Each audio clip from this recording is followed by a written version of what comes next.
Let me introduce to you Andrea. Thank you. Yeah, Thank you, Omer. enjoy. Thank you. Good morning, everybody. Thank you for coming. I will be talking about the power of storytelling in businesses. And I would like to start with a personal story. Um, After involved in a research project, I was about to conclude with the final step, which is the ground and field work. I was getting ready for that. And then all of a sudden, the topic was the role of the media in conflict situations with a focus on self-censorship and how journalists navigate this censorship. So elections were coming and the president who was in power, and he's still in power for over 35 years in a dictatorship, he was limiting press freedom. So journalists were being harassed, imprisoned, beaten just because of doing their jobs. Need to share Just the one screen. second. 1 second.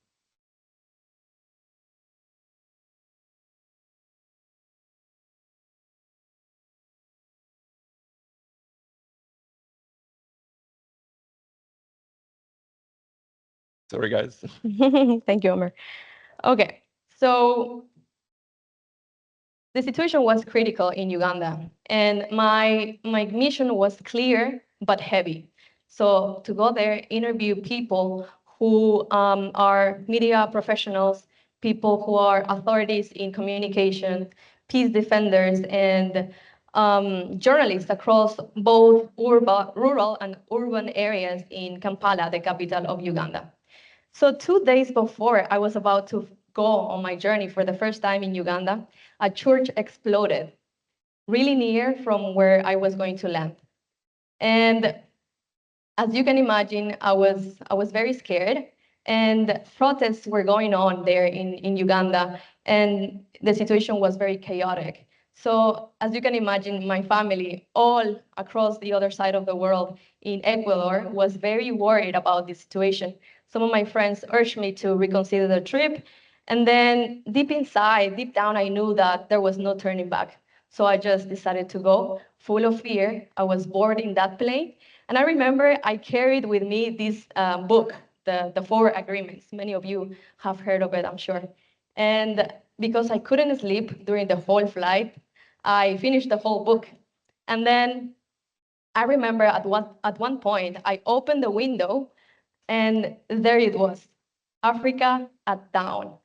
And tiny lights lit up as I was perceiving this sensation of the landscape, of the tiny houses in this dark landscape scene. And we began to land at 3 a.m. in the morning. And something about that moment, um, it left me with a profound sense of awe. So I knew that I was meant to be in that moment, in that place. So in life we are shaped by these type of experiences when it's really hard to make decisions. And when you are facing these experiences, there's two choices. One, we either change our circumstances, meaning our situation, our environment, or two, we change us. You change your perspective, the way that you see life. And because, of course, I couldn't change the circumstances of a whole country, I chose the second. So I decided that I was going to be safe and that this was going to be one of the most enriching experiences for my life. And so it was. I was able to meet journalists who risked everything in order to tell the truth, professionals who um, put everything that they could in order to raise their voices, regardless of the frustration and the heavy things that they were carrying, they still hold on to hope. I was welcomed by professionals who really were interested in my research and they were solidary and collaborated with it.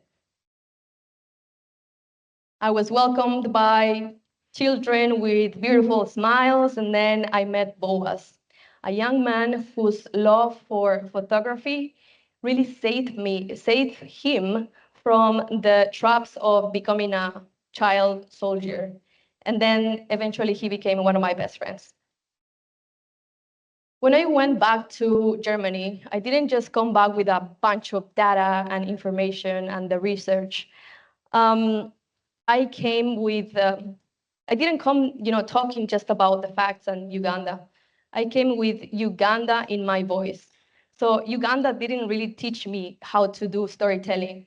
It taught me that stories are out there already. They already exist among us. So this experience, it shaped the way that I communicate. It grounded me and it made me human first. So storytelling is everywhere. Think about it. Storytelling is in the culture that we have been passed down generation after generation. It is in the expectations that we tell ourselves or that we have been told. It is in the stories that we tell ourselves on the things that we feel that we're capable or not capable of doing, and we set them as truth. Storytelling has been the heart of human connection for centuries, and it is as relevant now in business. We're going through a powerful shift, a new phenomenon in how businesses are created and experienced. We're moving away from this traditional model of measuring the success of a company through a nice logo, a compelling offer, or these competitive price points. And while these elements are still relevant, they are no longer enough because audiences crave something deeper.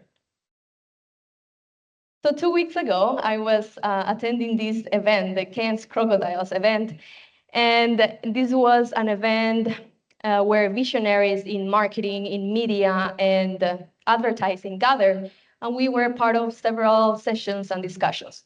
One of them was the future of storytelling in Australia.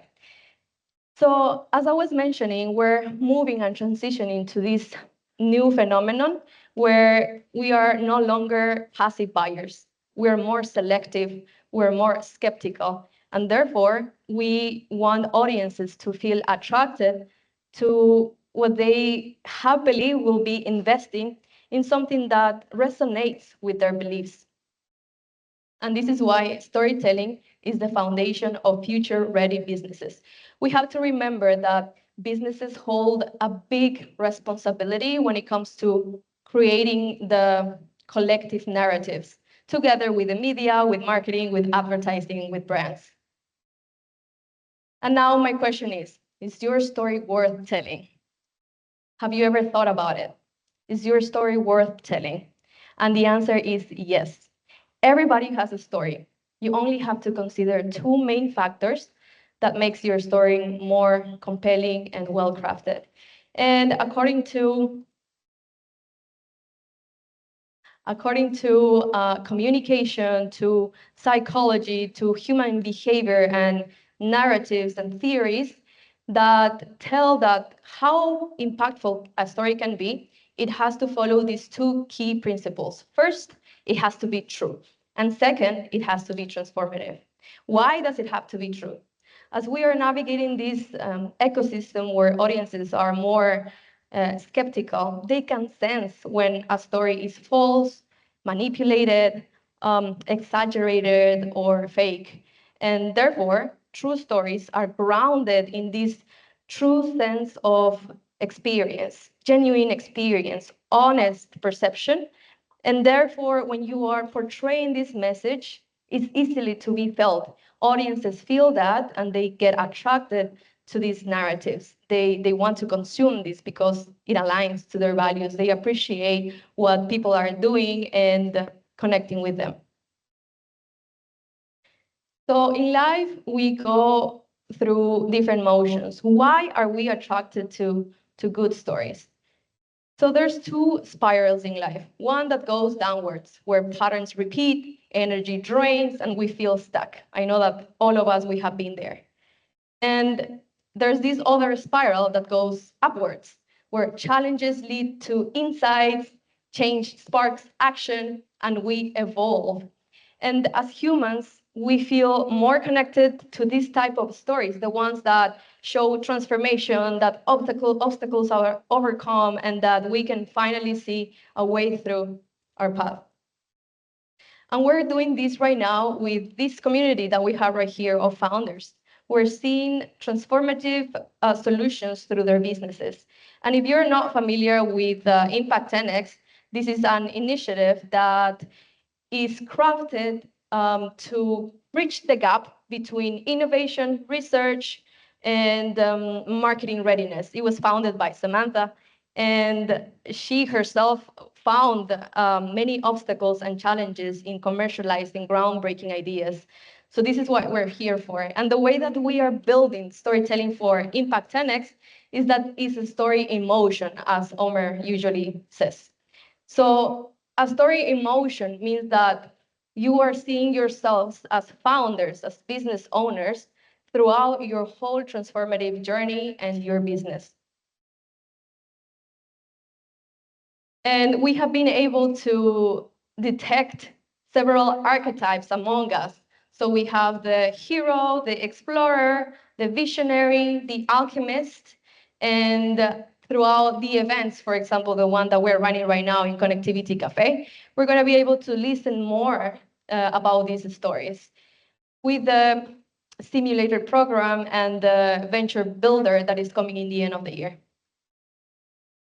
So I want you to think about the way that you are delivering your story and try to adjust to this approach of making your business story a story in motion. Because what is a story? A story is the result of a person pursuing what they want while overcoming obstacles to achieve it. And they transform themselves in the process. So having this in mind, I want to continue with the communication that sticks. I love assertive and effective communication. This is one of my favorite topics. I practice it daily with my friends, with my family, when I'm texting. And it's not only about being clear, it's about being intentional with your words because words are powerful. And I'm going to show you a real example that we have with one of our clients that it's about a firm, a law firm that operates here in Cairns and in Townsville. And when we initially started working with them, we saw that the way that they were delivering their information was rigid and in a legal language that didn't really connect with the very people they were trying to serve. So we usually, when we onboard a copywriter or a new team member, and when we have the meeting sessions, we go through the customer journey and we ask ourselves, what is this person going through? What are their pain points? And we make this exercise, which is very useful, that you can put yourself in the shoes of that person and then respond to these questions in first person as if you were them. And the conclusions were, okay, so I am overwhelmed by uncertainty during a divorce. I am recovering from a workplace injury and unsure about their rights. I am simply exhausted and just looking for someone to tell me that I will be fine. And then we use this understanding in order to guide the way that we frame the articles. And then we ask, what do I need to feel from a lawyer in this moment of confusion? And the answer is usually reassurance, clarity, and a sense that someone understands my situation. And this happens with most businesses. Potential clients and customers, they want to feel heard, they want to feel seen. And this is what we've done by crafting the articles from the very beginning in the headline all the way to the last call to action by responding these questions so that people feel seen.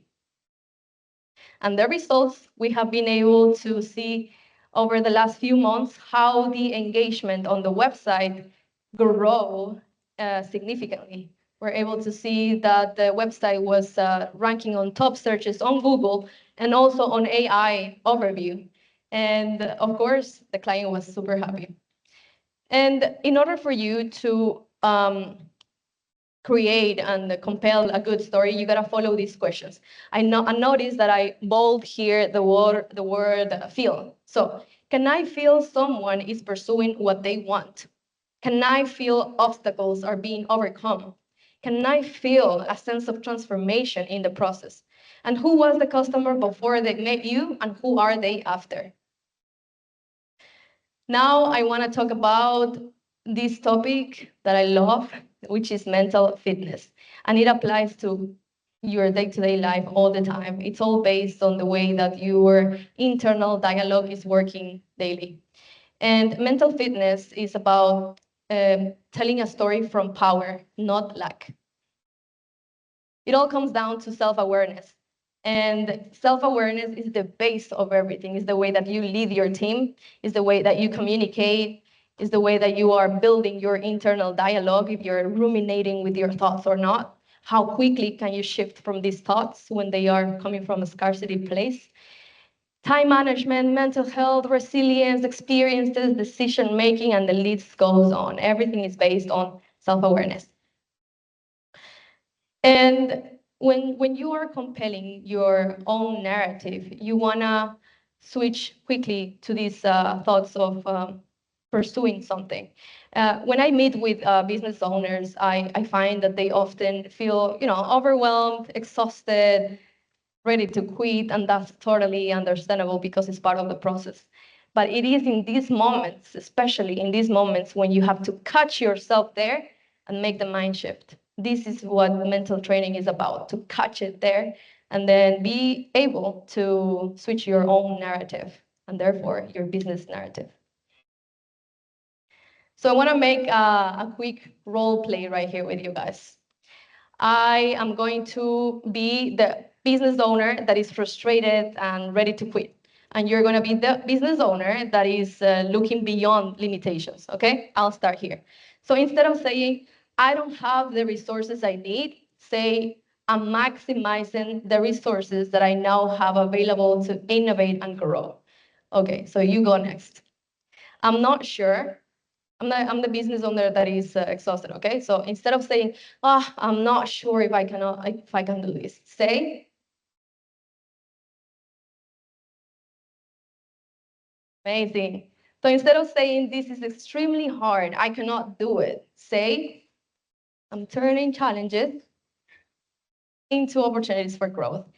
Instead of saying, I'm afraid of making mistakes, this is a very common one. We are all afraid of making mistakes, and this is a big limitation that blocks us to take the next leap. So instead of saying, I'm afraid of making mistakes, say, I welcome. Great. And the last one, instead of saying, I don't have the right network or credentials, say, I'm building relationships, like right now, I'm letting my work speak for itself. Amazing. Good job. Bravo for you. And when you make this tiny mind shift, it not only changes your perspective, but it also builds agency for your story. And when you build agency for your story, it not only benefits you, but it benefits the people around you because they feel inspired that they can also find some strength from their own experiences. So I invite you today to think about your own story. Think about the way that you're framing it. And remember, that the way that you tell your story shapes your path. Thank you.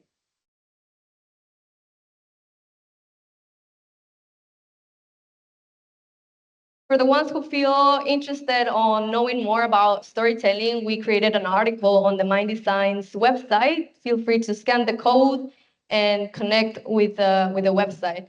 Also, I want you to take a picture of the previous slide so that you can print it or post it on LinkedIn, but do something about it and start to take action. Thank you. If you have any questions, please feel free.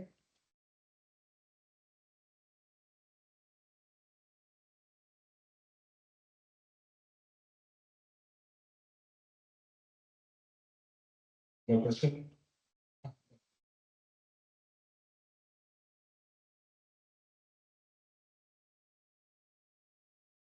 Just interested to know those different four types of people, the personalities, just to explain those. Sure.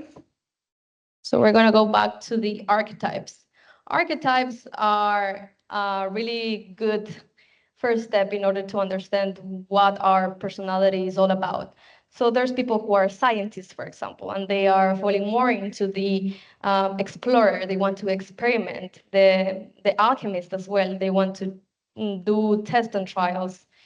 Then we have the hero. I feel like most business owners fall under the hero archetype because it's all about the way that you are building yourself and a whole team together, and your leadership style in order to conquer all these dreams of building a whole foundation up. And we have the visionary. We also have the joker, the creative, the one that is experimenting, and the adventurer that really wants to go and have fun and build a business around adventures. So when you have this understanding of which archetype you fall into, it's going to be way easier to start compelling your story. It's going to give you a great guide for you to start ahead.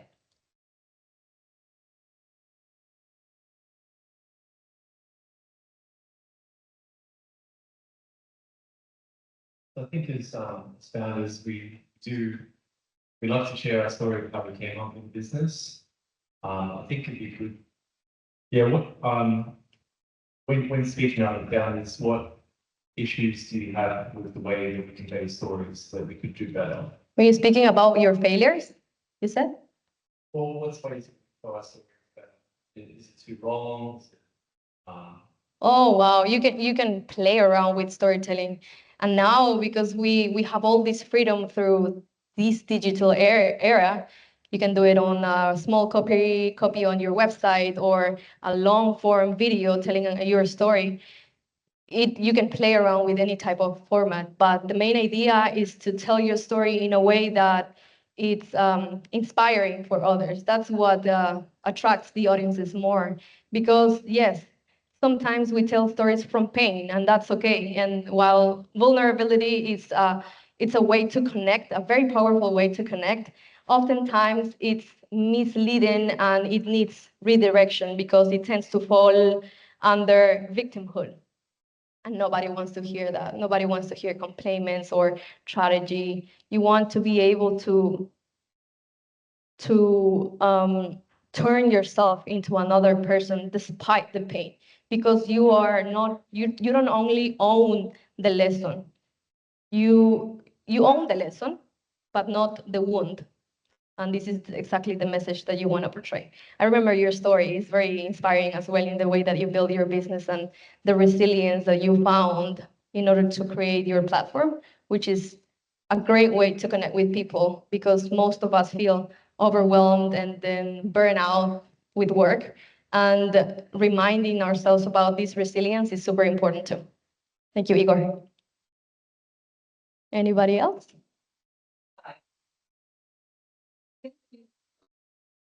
Thank you so much for your very great. Can you hear me okay? Sorry, yes, I can hear you. Sorry. Sorry about that. Yep. Yeah, no worries. Santiago, my name's Paul. Thank you for your presentation. It was really fantastic. It's very poignant in today's world where we have digital storytelling happening around the world.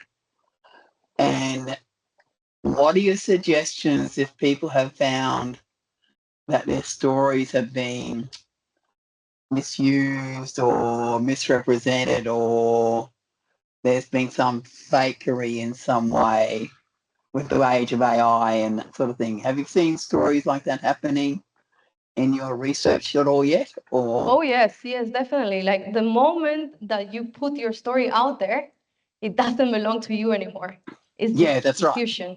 It's so you craft your story, you put all this effort, but then the way that people are gonna perceive it, that's out of your control. And I know that in this world, information is very saturated, and people find it easily to just manipulate messages and lots of fake news out there. And this is why it's our responsibility to create a better web, because yeah, AI is going to be increasing even more and more. And we want to be able to build these ecosystems where we feel that we are informing in ourselves in an accurate way. And this is why we want to work on ourselves first in order to be able to detect these false or fake news, and also to be able to deliver information that is going to benefit others. Thank you for your Great. question. Thank you for the answer. That was fantastic. Well done. Thank you. Just very quick, this is a technical question. Yeah. How long does it take to learn how to make a really good video of yourself or somebody else talking, they should be just finding a professional to help you with it. Thank you. Thank you for the question. That question. I think that yeah, we find it really often as well with our clients, and we give them assessment on how to create the message. And for myself too, I always constantly repeat myself that our messages are constantly evolving because we're changing all the time. As we change, our message change. Our perceptions, our way of thinking that we have right now is not the same as it used to be 5 years ago, 10 years ago. So we need to let go that pressure because messages are out there to be shared. And your only role here as a communicator is to bring and to become this vessel and allow yourself to just pour all that information that you feel that is within you. And then the other parts are relative, they accommodate accordingly. So technical stuff, the video, the voice, the quality of the sound, and all these things are complementary. So as long as your message is powerful, I feel like everything else follows. No worries.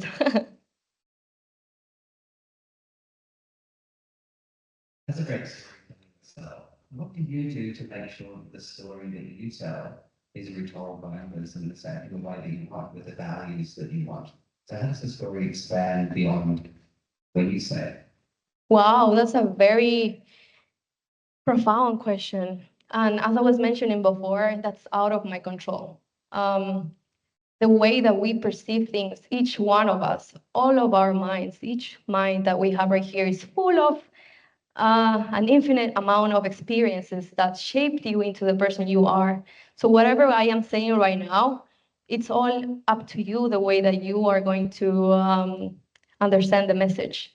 So yes, the efforts are there to portray a message that is clear, that is showing the values, that is showing the effort and the aspirations that we have to build a better future. But then it's all about your self-awareness, and we go back to that point again. So you have to be really conscious on how your internal dialogue is working day by day. Before you go to sleep, the moment that you wake up, the moment that you catch yourself, as I was saying, with these ruminating thoughts. So when you are listening to me right now, you probably we're humans, and we tend to create definitions to make sense of the world around us. So when you see me right now and the messages that I'm saying, you're already thinking, okay, so this person did this and that, and you're creating a definition of myself. But that's not me. That's not me. That's the perception that you have of what I'm transmitting. Thank you for that question. Another question. Yes. Outside can tell this story and communicate the elements they want to include in that story in 3 minutes. Yes, that's the question. Documenting, and I saw a clear example from AI world. Hello AI world. I saw that the emotion that they were having when they acquired this new machine, and just documenting. If you're a startup and you don't know where to put your story to start crafting it, start documenting. And the more that you make use of your social networks and the free platforms that back in the day, 10 years ago, 15 years ago, they were not available to us. We had to pay TV, we had to pay newspapers in order to promote our services, and they were charging big. And now it's all free. It's all available in the palm of our hands, and the only thing that you have to do is to come to this understanding that you just want to express yourself. So when you are documenting your journey, this will also inspire other people. It will make other people feel identified with what you're going through. If you're going through a struggle, communicate that struggle. Okay, I'm not having funding, but I'm networking right now with a bunch of people, and then I met this person who took me and put me in contact with that person. But this day was very overwhelming, and that's totally okay. That's part of us. We're not going to be faking positivism, because when we are constantly sharing just positive things, that generates no connection whatsoever. And it creates toxic positivism, and we want to avoid that. We want to be real. We want to communicate we want to listen to stories of founders, of business owners that went through moments of struggle, of resilience, of stumble, and then they took risk, but then they found a way to keep rising. These are the stories that connect to us the most, and the businesses that rise up from those stories. Think about big brands that they portray all these messages about lifting each other up or achieving things and conquering things. And when we come back to this region now in Cairns, we're gonna be able to see these brands lifting up in that way. So to be more relatable to the region that we are now living in.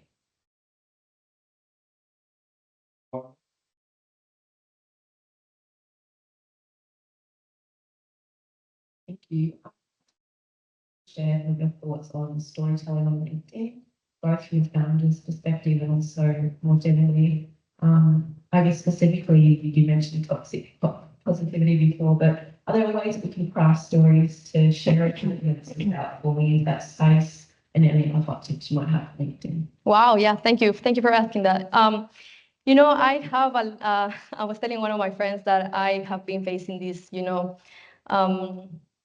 refuse to be sharing so much on LinkedIn just because of this, the context that LinkedIn is built upon. It's only about achievements, and yes, I completed this course, and I did this and I did that, and a lot of achievements, but there's lack of vulnerability as well. But I see that in some formats of videos where people can express themselves more openly, and the idea is to show yourself raw. And this is the way that we connect more, and to be able to tell about, yeah, your triumphs and your achievements, that's fine, but also to generate a type of balance in order to also share messages of, look, I'm struggling through this, but I found a way out. To be able to construct this new narrative on LinkedIn. I love Instagram. My favorite platform from social media is Instagram.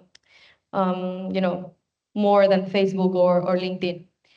Because it shows more of this perspective of the human. It's okay, I'm having fun with my friends and I'm going on a trip, and then the next day I'm again focused on the business, So this creates and generates a connection between everybody. I'm sharing about my family, I'm sharing about my passions, my hobbies that connect to my mission in my business.